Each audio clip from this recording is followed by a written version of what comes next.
Bonjour, chères enseignantes. Et oui, je me présente, Isabelle Demers, votre conseillère pédagogique qui fait la surprise aujourd'hui de me subtiliser parmi vous. Donc, à défaut d'être présente en vrai, donc je suis présente virtuellement avec vous aujourd'hui. Donc, je suis présente parce que l'an passé, on a eu l'occasion de se rencontrer lors de notre premier café pédagogique et j'ai découvert que vous étiez une équipe en or et j'ai vraiment hâte de débuter avec vous. Donc, très bientôt. D'ici là, donc, voici un petit rétrospective de l'an dernier, ce qu'on avait discuté ensemble. Et puis, voici ce que j'ai mijoté et que je vous propose de faire cette année en lien avec vos besoins et vos demandes. Donc, si on fait un retour sur nos trèfles et nos marguerites, je ne sais pas si vous vous en souvenez l'an dernier, vous aviez fait des souhaits comme enseignant et vous aviez également évoqué les besoins chez vos élèves. Donc, on va regarder ça ensemble. Vous allez voir et le constat qu'on va en faire, vous allez constater dans quelques instants, tous les degrés ont constaté que la compétence C1 en mathématiques doit être visitée. Vous constatez que vos élèves, c'est une zone vulnérable pour eux et puis on va s'attarder là-dessus. Il y a plein d'autres choses, vous allez voir qu'on va s'attarder également. Vous allez le voir sur les fameux post-it. Vous souvenez-vous de ces fameux post-it? Chacun des degrés, on avait développé, donc qu'est-ce qu'on voulait aller travailler. Et j'ai répertorié, comme vous pouvez constater, ces fameux post-it-là. Et dans les deux premières colonnes, pas colonnes, les deux premières rangées plutôt du haut, de la diapositive, vous retrouvez tout ce dont vous avez écrit en lien avec la compétence C1 en mathématiques. Je ne prendrai pas le temps de le lire au complet avec vous parce que vous allez avoir cette fameuse présentation et vous aurez l'occasion de les regarder. Donc, je répète, en haut, les deux premières lignes, c'est tout ce que vous avez évoqué en lien avec la C1.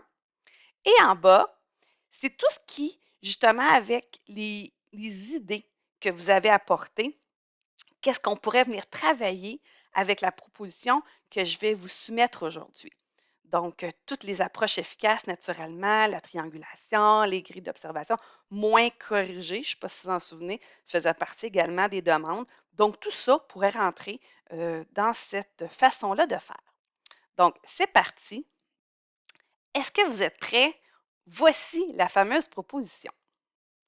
Donc, premièrement, en mathématiques, avant de travailler la tâche résoudre en septembre, quand on est enseignant, ce qu'on fait, c'est qu'on va voir tout d'abord c'est quoi les bases solides de nos élèves. Qui sont plus solides, qui sont moins. Donc, souvent, on a deux choix. On peut le faire de façon traditionnelle, c'est-à-dire passer un test des acquis en mathématiques qu'on fait passer en septembre là, pour savoir les forces et faiblesses des élèves. Et après ça, on corrige les fameuses copies d'examen de ces élèves-là, d'examen. C'est plutôt des acquis, savoir qui a acquis les connaissances de l'an dernier. Ou on a un choix 2 également que je vous propose aujourd'hui, qui va venir pallier donc la correction des copies des élèves qu'on peut faire en septembre. On peut venir faire ce qu'on appelle des entretiens mathématiques. Peut-être que quelques-uns d'entre vous avaient déjà tenté l'expérience, peut-être que ça a été positif, peut-être que ça a été moins. Donc, voici ce que je vous propose aujourd'hui. Je vais me baser sur mon expérience à moi. L'an dernier, j'ai fait cet entretien mathématique-là avec mes élèves et moi, je l'ai vécu de façon vraiment positive, les élèves également. Et donc, la recherche dit justement que présentement, nos clientèles d'élèves que nous avons au Québec, c'est l'approche qu'on devrait privilégier. OK? Donc, l'entretien mathématique, qu'est-ce que ça permet? Ça permet d'apprendre à connaître nos élèves, leurs forces, leurs faiblesses, tout comme un test des acquis traditionnels. Mais je sers aussi de ce moment-là pour me créer un lien avec les élèves parce qu'on va parler, on va jaser, OK? Fait que ça va faire en sorte que un petit moment de 15-20 minutes avec un groupe de 4 élèves va servir justement à créer un lien encore plus fort que si je l'avais fait de façon traditionnelle. Ensuite de ça, au lieu de corriger, je vais analyser les résultats des élèves avec des couleurs. OK? On ne va pas se compliquer la vie. On va avec des couleurs. Le vert, c'est acquis. Le jaune, moyen. Et le rouge, on est à côté. Donc, tout ça, de cette façon de faire, va faire en sorte qu'on va évaluer autrement, on va mettre en action de la triangulation. On va différencier. On va travailler en sous-groupe. Puis, notre évaluation qu'on va faire, ça va servir à préparer les apprentissages, à planifier les apprentissages qu'on va faire. Fait que comme vous pouvez constater, le choix 2 apporte vraiment plusieurs aspects positifs à notre pratique. Voici un exemple. Je vous ai dit que je l'avais fait l'an dernier avec les élèves. Donc, voici à quoi ça ressemblait, moi, une fois que j'ai eu terminé de faire mon entretien mathématique de mon groupe 551. Donc, ici, j'ai mes colonnes d'élèves. OK, donc j'avais 20 élèves dans cette classe-là. Et j'ai posé 8 questions lors des entretiens.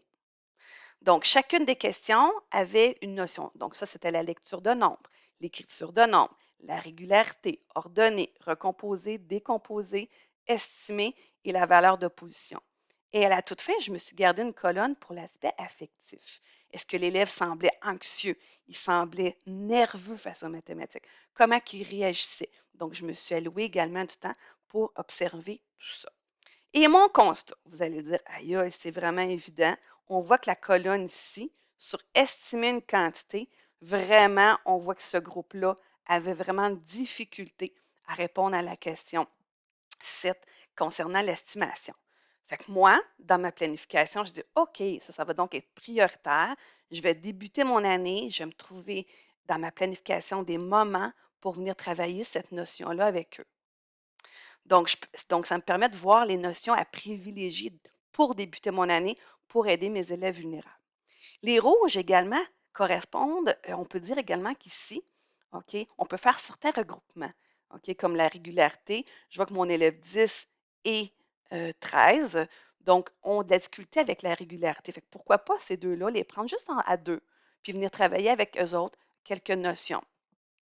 Puis également, ça peut me servir pour faire des groupes d'ateliers, OK, donc spécifiques. Donc, je peux travailler de cette façon-là et avoir un portrait, refaire quelque chose qui ressemble à ceci plus tard durant l'année pour voir s'il y a eu une évolution chez mes élèves. Est-ce que finalement, ça commence à être acquis, cette façon-là, cette notion mathématique-là pour cet élève? Donc, voici à quoi ça ressemble le fameux portrait de classe que je vous propose de tenter cette année pour débuter votre année scolaire. Où est-ce qu'on retrouve ces fameux entretiens? Imaginez-vous donc qu'ils sont toutes faites. C'est comme un tout inclus. OK? Donc, Claudine Gervais, nos CP en mathématiques, Claudine Gervais ainsi que Caroline Daigle, ont fait un tout inclus pour nous, les enseignants. Les questions sont tous déjà bâties, le matériel imprimé est déjà fait, donc tout ce qui reste à faire, c'est à se l'approprier. Sur le SharePoint en mathématiques, vous allez voir, donc vous allez cliquer ici et vous allez avoir accès au SharePoint en mathématiques. Et là, vous allez avoir accès à chacun des degrés. OK? Donc, mettons, je vais en deuxième année. Et là, on va avoir accès aux, justement, entretiens que je vous propose aujourd'hui, qui est l'entretien sur le sens du nombre. Donc, le sens du nombre, c'est l'entretien le plus facile pour débuter des entretiens mathématiques si pour vous, c'est la première fois que vous le faites. Donc, et là, on clique dessus et on a accès à l'entretien tel quel. Pour la deuxième année du primaire, on a l'explication à l'enseignant, comment faire, OK? Les directives, comment poser chacune des questions, les questions en telles quelles. Ensuite de tout ça, nous avons la grille de consignation, donc qu'on va pouvoir annoter justement les réponses des élèves. Inquiétez-vous pas, ici, les cases, là, ils ne sont pas pleines. OK? Souvent, on va avoir écrit juste quelque chose, une petite notion, on va faire une représentation de ce que l'élève a fait sur sa feuille, mais ça se limite à ça. Ici, dans la colonne appréciation, là, ça va être là qu'on va mettre nos couleurs, rouge, jaune ou vert. Donc, on y va à la bonne franquette avec le plus possible de simplicité. Et les fameuses annexes, ce sont les tâches que les élèves ont à faire. Ce sont les questions qu'on va leur poser en sous-groupe. Et comme ils sont des sous-groupes de 4 élèves, mais les CP ont pensé, justement, Claudine et Caroline, ont pensé de voir des questions du même niveau, mais pour l'élève A, l'élève B, l'élève C et l'élève D. Donc, de cette façon-là, tout est déjà prévu. On a juste à couper ça en petites bandelettes. Et ça, exemple, l'élève doit lire chacun des nombres qui sont inscrits sur sa bandelette. Donc, tout est là. C'est ce que je vous propose de faire vraiment pour faire en sorte que ce soit une façon de faire qui soit différente, excusez-moi, donc, et qui soit productif au niveau de votre planification. Donc, je vous ai préparé un beau petit procédurier donc, que vous allez retrouver donc, dans la page suivante. Et puis, justement, dans ce fameux procédurier, il y a tous les liens vers ce que je viens de vous présenter, OK, qui sont déjà faits. Donc, écoutez, il y a une belle petite capsule. Si ça vous dit d'écouter la capsule de comment faire l'entretien mathématique, c'est Claudine Gervais qui l'a fait. Elle dure 8 minutes 42. Donc, je vous invite à l'écouter si vous croyez en avoir besoin. Moi, personnellement, je l'ai écouté avant de le faire la première fois. Ça m'a vraiment aidé. Ensuite de ça, il y a le fameux entretien dont je vous ai montré tantôt. Donc, tout est là. Ensuite de ça, naturellement, on imprime les blancs de lettres, on les prépare, on imprime une feuille de consignation par l'élève et, entre profs, je vous donnais un petit cue. C'est-à-dire que moi, personnellement, voici comment j'ai procédé et qui m'a vraiment aidé. Donc, pour faire mes sous-groupes d'élèves, j'ai choisi de faire mes sous-groupes en fonction de la force des élèves, en me fiant sur les résultats de l'an dernier dans leur bulletin de fin d'année. Donc, moi, comment j'avais procédé qui a été vraiment apaisant pour moi pour la première fois, ça a été de regrouper mes élèves forts ensemble. Donc, mes élèves moyens et mes élèves faibles ensemble. Et là, suite à ça, je me suis fait la main. La première fois, j'ai fait mon entretien. J'ai pris un groupe de 4 élèves et c'était des élèves forts. Donc, pour moi, j'avais moins de notation à prendre dans ma grille de consignation parce que souvent, ils avaient la bonne façon d'expliquer la réponse. Et puis, donc, j'avais simplement encerclé et marqué vert. Donc, c'était vraiment plus rapide comme ça et ça m'a apaisé de commencer avec mes élèves forts. Une fois que je me suis fait la main, là, je me sentais d'attaque pour venir travailler avec les élèves moyens. Et là, rendu aux élèves qui ont plus de difficultés, j'étais rendue bonne en entretien mathématique et j'ai été capable à ce moment-là de pouvoir les aider, de pouvoir discuter avec eux mathématiques sans qu'ils se sentent démunis, sans qu'ils perdent de l'estime d'eux, parce que j'avais toujours un petit, euh, un petit quelque chose à leur dire de rassurant. Donc, à ce moment-là, pour justement qu'ils aiment ce moment-là passé en entretien mathématique avec moi, on n'oublie pas que le lien avec les élèves plus vulnérables est tellement important. Donc là, ça l'a fait en sorte que ça m'a vraiment aidé à ce niveau-là. Maintenant, pour planifier à mon agenda, donc ces entretiens-là, l'idée idéalement, c'est d'être 2 adultes en classe. OK? Un moi, mettons qui est l'enseignante, qui s'occupe de mon sous-groupe. Et un autre enseignant, qui est ma collègue, mettons, ou l'orthopédagogue, enseignante ressources, TES, pourquoi pas, vient faire son tour dans la classe à ce moment-là pour justement me permettre de faire l'entretien. Un entretien en sous-groupe dure environ 15-20 minutes. Donc, moi, personnellement, l'an dernier, j'ai débuté la première fois en le faisant au retour du dîner. J'avais un moment de lecture en classe et j'avais prévu mon groupe fort à ce moment-là. Et naturellement, j'avais demandé à la TES de venir faire son tour dans la classe, un 15-20 minutes pendant ce moment de lecture-là.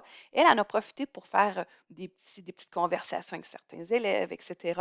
Et moi, elle surveillait la classe, fait que je peux me consacrer uniquement à mon entretien. Fait que moi, c'est comme ça que j'ai procédé pour mon premier entretien mathématique. Ensuite de ça, j'avais prévu un petit peu de temps avec l'orthopédagogue en classe et j'ai terminé un petit peu plus tard durant ma semaine. Je l'ai fait sur une semaine, je ne l'ai pas fait ça en une période ou une journée. J'ai échelonné ça graduellement, une équipe ou 2 par jour. Puis au bout de la semaine, là, j'avais quand même passé toutes mes équipes. Donc, ça se fait bien de cette façon-là. C'est moins long pour les élèves que de passer 1 et demie là, en sous-groupe à tour de rôle. Donc, moi, c'est de la façon que j'ai privilégiée, mais libre à vous de le faire autrement. C'est juste que je vous fais part de mon expérience personnelle. Ensuite de ça, tout ce qu'il nous reste à faire, c'est à compléter le fameux tableau Excel que je vous ai présenté tout à l'heure, avec le vert, le rouge et le jaune de ma classe.